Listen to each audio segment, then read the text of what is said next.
Hello, you're kicking off the Sunday's edition of QPVN English News Bulletin. You're with Melinchi and it comes deadlines. Đà Nẵng marks 50 years of liberation. Vietnam People's Army ready to send troops for search and rescue in Myanmar.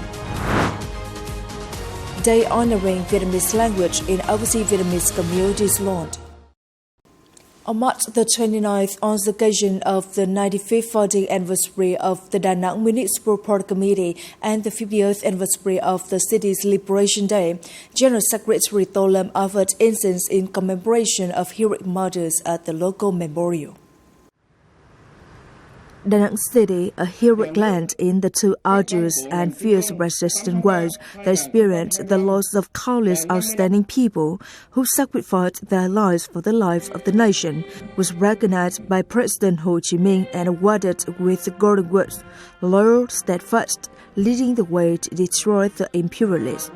At the historic moment of the 50th anniversary of Da Nang Liberation Day, in a solemn and emotional atmosphere, General Secretary To Lam and the intolerant observed minutes of silence, respectfully bowed to express their infinite gratitude in commemoration of the great contribution of President Ho Chi Minh and heroic martyrs, vowing to contribute to the revolutionary cause of the party and the nation. In the afternoon the same day, Da Nang's authority held a grand ceremony to mark the 95th founding anniversary of the Municipal Park Committee, March the 20th, 1930 to 25, and the 50th anniversary of the city's liberation, March the 29th, 1975 to 25. Party General Secretary To Lam attended and delivered a keynote speech. Also in attendance were leaders of military central agencies and localities. Under the theme Heroic Da Nang, Heading for New Era, the celebration honored the proud revolutionary legacy of the city's Park Committee, our forces and people. It also highlighted major achievements in economic development, cultural and social progress, defense, security and diplomacy since liberation.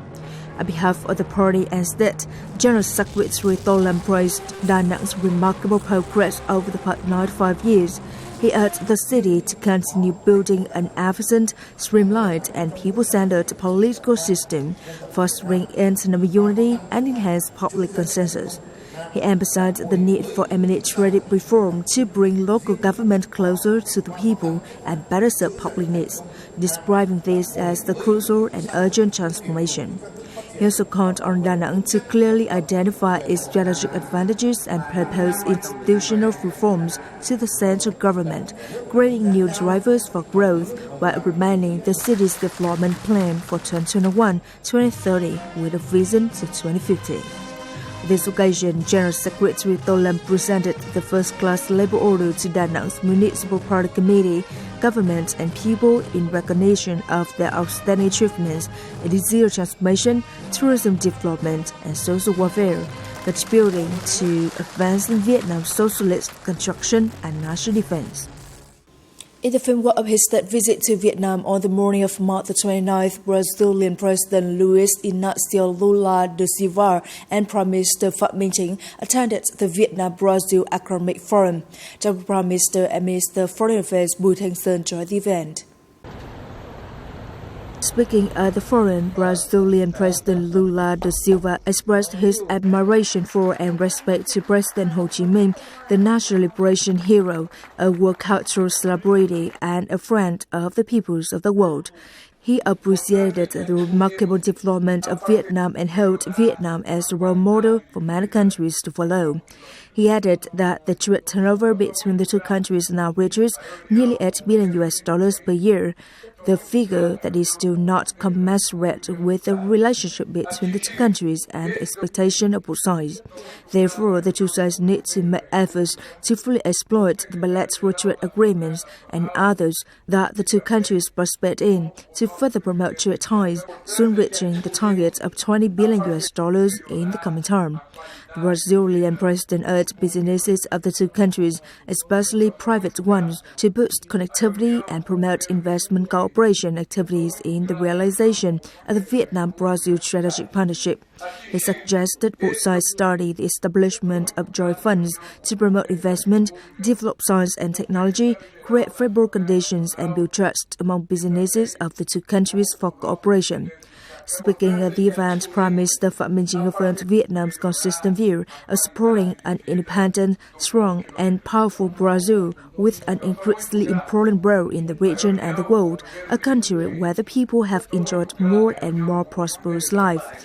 The Vietnamese Prime Minister suggested the two sides promote projects in the fields of green economy, the zero economy, circular economy, knowledge economy, science and technology, innovation, the zero transformation, energy conversion, renewable energy, minerals, agriculture, and high-tech industry. He asked Brazilian investors to further facilitate Vietnamese enterprises to participate more deeply and substantially in the global supply chains. Vietnam hopes that Brazilian enterprises would support the country in accessing investment funds, green and sustainable financial sources, investment sources for science and technology and innovation, and the development of international and financial centers in Ho Chi Minh City and Da Nang.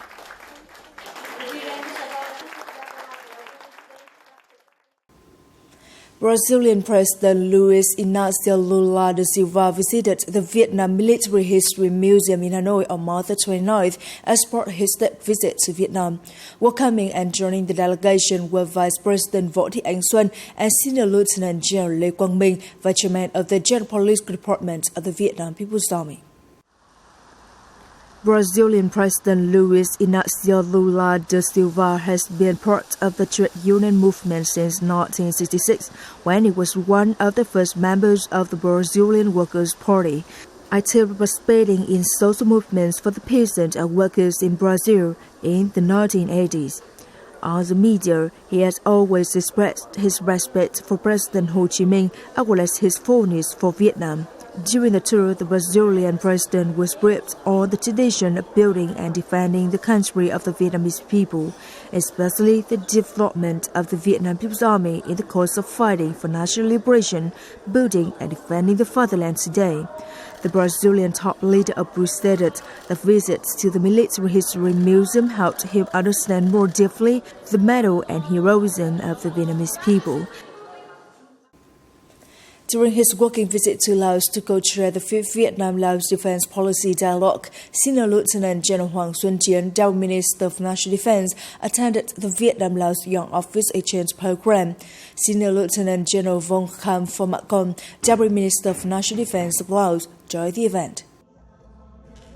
Senior Lieutenant General Hoàng Xuân Chiến highly appreciated the theme of the exchange program, cultivating friendship, joining hands to move forward. He praised the functional agencies of the two countries' militaries, especially the two youth advisory agencies of the two general political departments, for their close coordination in organizing the exchange activities. He hoped that in the coming term, the youth of the two militaries would further deepen their knowledge about the history and significance of the great friendship, special solidarity and comprehensive cooperation between Vietnam and Laos, while promoting exchange and training activities and building and replicating good practices and typical models, thereby promoting the pioneering and creative role of young people, contributing to the cause of building and defending the socialist countries of Vietnam and Laos.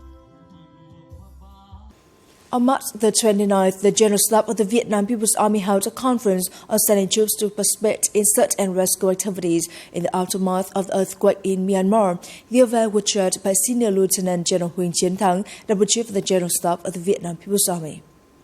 On March the 20th, a terrible earthquake occurred in the city of Mandalay, Myanmar, causing heavy damages to human and property. To deal with this urgent situation, the Minister of National Defense has directed the General Staff to organize troops ready for the search and rescue mission in Myanmar. It is expected that there will be 79 officers and soldiers joining the mission, including search and rescue force supported by service dogs, military medical force, and logistic maintenance force. The equipment must carefully be calculated to be compact and efficient. The The mission would depart on the afternoon of March the 30th. Senior Lieutenant General Huỳnh Chiến Thắng requested the Department of Search and Rescue Operations under the General Staff and relevant agencies and units to maintain close coordination, propose working contents to be implemented urgently, resolve prosecute-related issues, make preparation ranging from air transport, relief goods, logistics, safety maintenance, and communications. Coming up next, Day honoring Vietnamese language in overseas Vietnamese communities launched. Vietnam-Canada Business Association expands operation. Vietnamese language is a sacred thread connecting Vietnamese people far away from home with their roots and the beautiful culture of the country. Preserving the Vietnamese language in the overseas Vietnamese community has raised the awareness of the younger generations of preserving the country's cultural identity. On March the 29th in Hanoi, the State Committee for Overseas Vietnamese under the Ministry of Foreign Affairs organized a ceremony to launch the Day for Honoring Vietnamese Language and the contest to fight Ambassador of Vietnamese Language Abroad in 2025. In 2022, the Prime Minister issued Decision number 930 approving the project on honoring the Vietnamese language in the overseas Vietnamese community. Up to now, activities and events honoring the Vietnamese language under diverse forms have been widely organized at home and abroad, such as culture, arts, seminars, forums, gratitude activities, and building of Vietnamese bookcases to serve the Vietnamese communities in some countries, such as Japan, Slovakia, Austria, and Hungary. In addition, there are ongoing annual activities such as training courses on Vietnamese teaching for overseas Vietnamese teachers, supporting programs for Vietnamese teaching and learning materials for overseas Vietnamese communities in some countries, organization of the contest entitled I Love Vietnamese Language. Those activities have been positively and widely responded to by the Vietnamese communities abroad, contributing to preserving and spreading the Vietnamese language and culture around the world.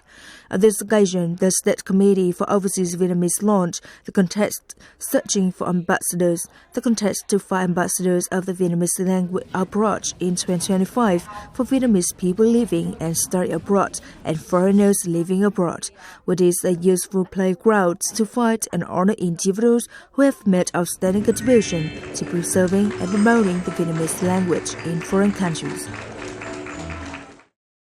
The Vietnam-Canada Business Association, or VCBA for short, has extended its reach with the launch of its Eastern Chapter, which is expected to help foster community development and enhance ties between the two nations. The establishment of the chapter not only marks a significant step in VCBA's growth, but also addresses the rising demand for networking and collaboration among Vietnamese and Canadian entrepreneurs in the region. The chapter aims to build a vibrant Vietnamese community in Canada while maintaining connections with homeland. Canada is a relatively large country and its region has different economic and human resources characteristics. Eastern Canada owns a unique business environment.